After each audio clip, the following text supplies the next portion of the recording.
تحفظ دین کا کارواں رواں دواں، علماء کا ساتھ دو، آؤ سب کے سب یہاں۔ بسم اللہ الرحمن الرحیم، الحمد للہ رب العالمین، والصلاة والسلام علی سید الانبیاء والمرسلین، وعلی آلہ الطیبین واصحابہ الاکرمین اجمعین، اما بعد۔ بزرگان ملت، برادران عزیز،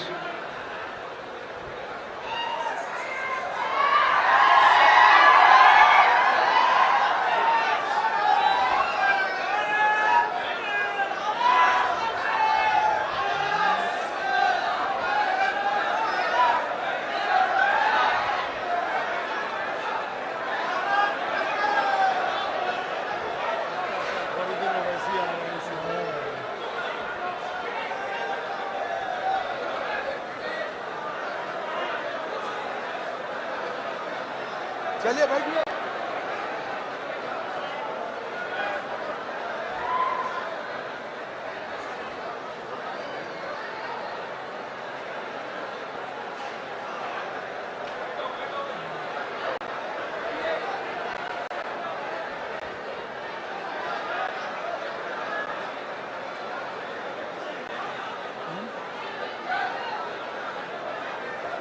خطاب کریں گے، ذرا سن لیں۔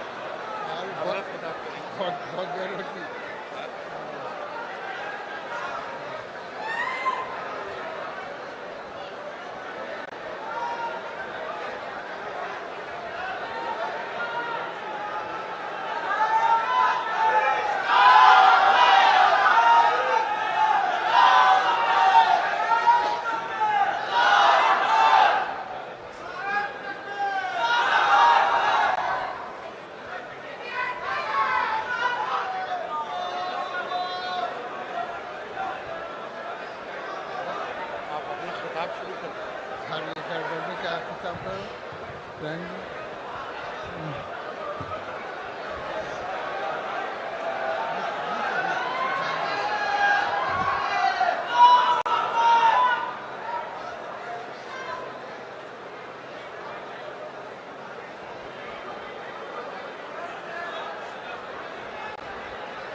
اعوذ باللہ من الشیطان الرجیم، بسم اللہ الرحمن الرحیم، الحمد للہ رب العالمین، والصلاة والسلام علی سید الانبیاء والمرسلین، وعلی آلہ الطیبین الطاہرین، واصحابہ الاکرمین اجمعین، اما بعد۔ بزرگان ملت، برادران عزیز، میں اب کوئی تقریر کرنے اور کوئی بڑا واعظ کرنے کے لیے نہیں بیٹھا ہوں، صرف دو باتیں آپ کے سامنے رکھتا ہوں۔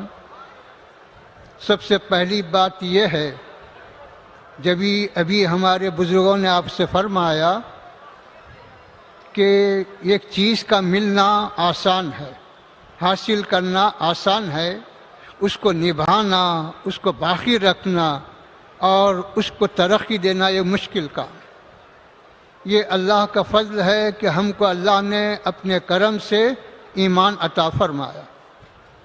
اب اس ایمان کی حفاظت کس طرح کی جائے، اس کا کیا طریقہ ہے، اس کے کیا اسباب ہو سکتے ہیں، اسی پیغام کو ان بزرگوں نے آپ کے سامنے رکھا کہ اب حالات کیا ہیں، دنیا کا رنگ کیا ہے، اور ہم اپنے ایمان کی حفاظت کیسے کر سکتے ہیں۔ اس پہ آپ کو غور کرنا ہے، اسی پہ آپ کو فکر کرنا ہے، اور اسی چیز کی طرف آپ کو دعوت دینا ہے۔ یاد رکھو، جب تک کہ تمہارے اندر اپنے نبی پاک علیہ السلام کی بات کا یقین نہ ہو، آپ کے ہر فرمان پر جب تک کہ یقین کامل نہ ہو، اس وقت تک آپ کامیاب نہیں ہو سکتے۔ دنیا آپ کے یقین کو متزلزل کرنے کے لیے، آپ کے یقین کو بگاڑنے کے لیے، آپ کے تعلق کو توڑنے کے لیے مختلف حربے استعمال کر رہی ہے۔ کبھی نوجوان ٹی وی کے وہ مناظرے میں جا رہا ہے، کبھی مباحثے میں جا رہا ہے۔ ایسے چیزیں ہو رہی ہیں کہ جس کی وجہ سے سننے والا خود بخود تشویش میں پڑ جائے۔ میں اپنے علماء سے، اپنے مشائخ سے، اپنے اور دیگر لوگوں سے خواہش کروں گا کہ ہرگز تم ٹی وی کے مباحثوں میں حصہ مت لو، مذہبی معاملات میں۔ یہ سوچی سمجھی ایک سازش ہے، یہ مسلمانوں کو بگاڑنے کا ایک منصوبہ ہے۔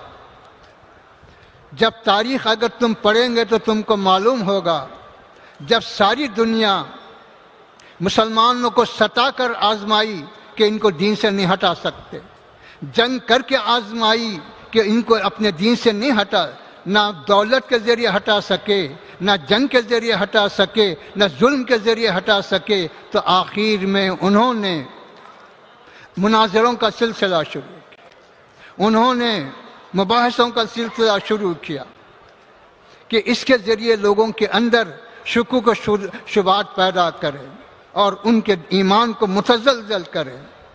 چنانچہ آپ کے سامنے حضرت امام اعظم رضی اللہ تعالی عنہ کا واقعہ رکھتا ہوں کہ ایک دہریہ آیا، آ کے کہنے لگا کہ آپ بتلائیے کہ اللہ جب نور ہے تو پھر ہر چیز کا ایک رخ ہوتا ہے، تو پھر اللہ کا رخ کس طرف؟ مشرق کی طرف ہے یا مغرب کی طرف ہے یا شمال کی طرف ہے یا جنوب کی طرف ہے یا تحت کی طرف ہے یا فوق کی طرف؟ تب آپ اگر عقل سے سوچیں، عقل سے غور کریں تو پریشان ہوں گے کہ سوال تو معقول ہے۔ ہر چیز کا ایک رخ ہوتا ہے تو پھر اللہ کا رخ کیا بتلا؟ لیکن اللہ جن کو دین کی فہم عطا فرماتا ہے ان کے لیے کوئی مشکل نہیں ہے۔ آپ نے چراغ جلا کے بتلایا کہ بتا یہ نور ہے یا نہیں، تو اس نے کہا کہ ہاں یہ نور ہے۔ تو خود بتا کہ اس نور کا رخ کس طرف، مشرق کی طرف ہے یا مغرب کی طرف، شمال کی طرف ہے جنوب کی طرف؟ تو وہ کہتا ہے، خود اعتراض کرنے والا کہتا ہے کہ اس کا رخ تو ہر طرف، مشرق بھی وہی اس کا رخ ہے، مغرب بھی اس کا رخ ہے، شمال بھی اس کا رخ ہے، جنوب بھی اس کا رخ ہے۔ تو آپ فرماتے ہیں یہ نور مجازی محدود نہیں ہے تو پھر نور حقیقی کیسا محدود کر سکتا؟ تو یہ ہے۔ اسی طرح میرے بزرگوں اور دوستوں، یہ دوسرا سوال یہ کرتا ہے کہ اللہ جب ہے تو اللہ سے پہلے کیا؟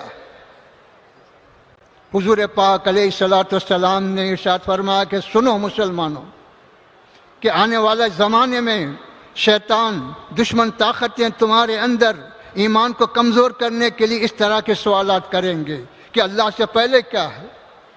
تو تم اس وقت لا حول ولا قوت پڑھو، اعوذ باللہ من الشیطان الرجیم پڑھو۔ تو وہ اسی طرح سوال کرتا ہے وہ دشمن کہ اللہ سے پہلے کیا ہے؟ تو آپ نے فرمایا گنتی آتی ہے تجھے تو گن۔ تک شروع کیا 1 2 3 4 5۔ تو آپ نے فرمایا کہ ایک سے پہلے کیا؟ تو وہ پریشان ہوا، کہتا ہے کہ ایک سے گنتی شروع ہوتی ہے، ایک سے پہلے کیا ہو سکتا ہے؟ ایک سے پہلے تو کچھ نہیں ہو سکتا۔ ارے یہ مخلوق ایک ہے، مخلوق ایک ہو سکتا ہے، وہ تو واحد حقیقی ہے۔ یہ واحد مجازی کے پہلے کچھ نہیں ہے تو واحد حقیقی کے پہلے سے کیا ہو سکتا ہے؟ پھر تیسرا سوال کرتا ہے کہ آپ بتاؤ کہ اس وقت اللہ کیا کر رہا ہے؟ اب آپ کریں گے، کون سی ڈکشنری میں دیکھیں گے اس وقت اللہ کیا کر رہا ہے؟ کون اللہ کو دیکھ رہا ہے کہ جو بتا سکے کہ اس وقت کیا کر رہا ہے؟ کوئی نہیں بتا سکتا۔ آپ نے فرمایا کہ تو نیچے اتر، میں اوپر چڑھتا ہوں۔ آپ اوپر چڑھے، اور فرمایا اس وقت اللہ یہی کر رہا ہے کہ مجھے عزت دیا بلند کیا، تجھے ذلت دیا نیچے کیا، اللہ یہی کر رہا ہے۔ تو یہ ہے میرے بزرگ اور دوستو، یہ جو ڈیبیٹ کیا ہے، یہ بلا کیا ہے، اس سے اپنے آپ کو بچاؤ، یہ تمہارے ایمان کو خراب کرنے والے ہیں۔ اور ایک مختصر سے واقعہ سناتا ہوں۔ ایک مجذوب تھے جن کا سینہ اللہ کھول دیتا ہے، سارے علوم ان کے لیے کھل جاتے ہیں۔ ایک مجذوب سے ایک دہریہ آ کے سوال کرتا ہے۔ کیا سوال کرتا ہے؟ کہ اللہ جب موجود ہے تو ہر موجود چیز نظر آتی ہے، تو پھر اللہ موجود ہونے کے بعد نظر کیوں نہیں آ رہا؟ نظر آنا چاہیے۔ جھاڑ موجود ہے، نظر آ رہا، پہاڑ موجود ہے، نظر آ رہا، سورج موجود ہے، نظر آ رہا، چاند موجود ہے، نظر آ رہا، اللہ جب موجود ہے تو کیوں نظر نہیں آتا؟ پھر آپ نے مجذوب نے کہا اچھا اور کیا ہے؟ تو اس نے کہا ٹھیک ہے کہ شیطان آگ سے بنا ہے، تو آگ میں کل قیامت کے دن اس کو آگ میں ڈالا جائے گا، تو آگ سے آگ کو کیا سزا ہوگی؟ یہ تو دل بہلانے کی بات ہے کہ اگر تھوڑی سی آگ لے کے بڑی آگ میں ڈال دیں تو چھوٹی آگ کو کیا سزا؟ کوئی سزا نہیں۔ آگ کو آگ میں ڈالنے سے جو آپ کہتے ہیں کہ شیطان کو سزا ہوگی، دوزخ ہوگا، تو یہ کون سی عقل کی بات ہے؟ پھر کیا کہتا ہے؟ پھر تیسرا سوال کرتا ہے کہ جب تم یہ کہتے ہیں کہ ہر چیز قضا و قدر سے ہے، تقدیر سے ہے، تو پھر یہ جزا سزا کیا ہے؟ یہ سوال و جواب کیا ہے؟ یہ جنت و دوزخ کیا ہے؟ پھر جب ہر چیز تقدیر سے تو پھر یہ کیا ہے؟ یہ تین سوالات کیے۔ آج وہ ڈیبیٹ کرنے والے ایسے سوالات بھی نہیں کر سکتے، پھر یہی کہیں گے کہ قرآن میں نہیں ہے، یہی کہیں گے تاریخ میں نہیں ہے، یہی کہیں گے کہ سیرت میں نہیں ہے، یہی کہیں گے، لیکن ایسا معقول بھی سوال نہیں کر سکتے۔ مجذوب ایک ڈھیلا ہاتھ بڑھا کے ایک ڈھیلا لیے اور زور سے اس سوال کرنے والے دہریے کے سر پہ مارے۔ مارنا ہی تھا کہ اس کا سر زخمی ہوا، خون بہنے لگا۔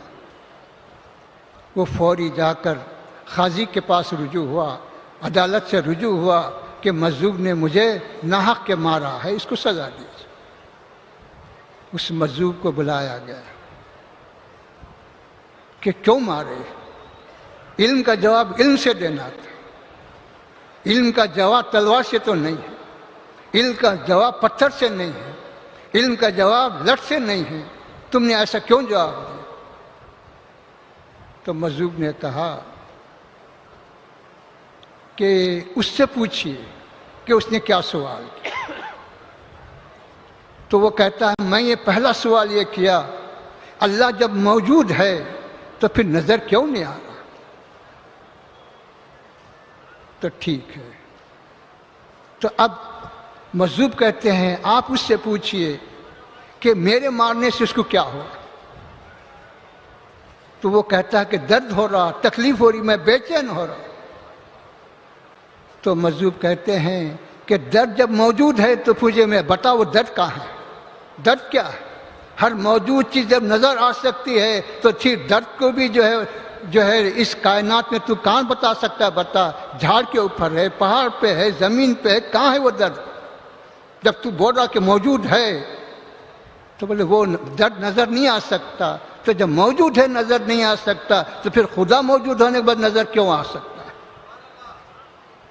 جب موجود ہر چیز موجود نظر آ سکتی ہے تو درد موجود ہونے کے بعد نظر کیوں نہیں آ رہا؟ وہ بھی نظر آنا چاہیے۔ لاجواب۔ پھر اس کے بعد دوسرا سوال یہ کیا گیا کہ شیطان جب آگ سے بنا ہے تو اس کو آگ میں ڈالنے سے کیا سزا ہے؟ تو مجذوب نے کہا کہ اس سے پوچھو آپ کہ انہیں کس سے بنا ہے؟ تو مٹی سے بنا۔ پھر آپ پوچھئے کہ میں کس سے مارا؟ پتھر سے مارا، تلوار سے مارا، لٹ سے مارا، کس سے مارا؟ تو پتھر سے نہیں، کسی اور سے نہیں، مٹی کے ڈھیلے سے مارا۔ مٹی کو مٹی سے مارنے پر جب سزا ہو سکتی ہے تو آگ کو آگ میں ڈالنے سے کون سزا نہیں ہو سکتی؟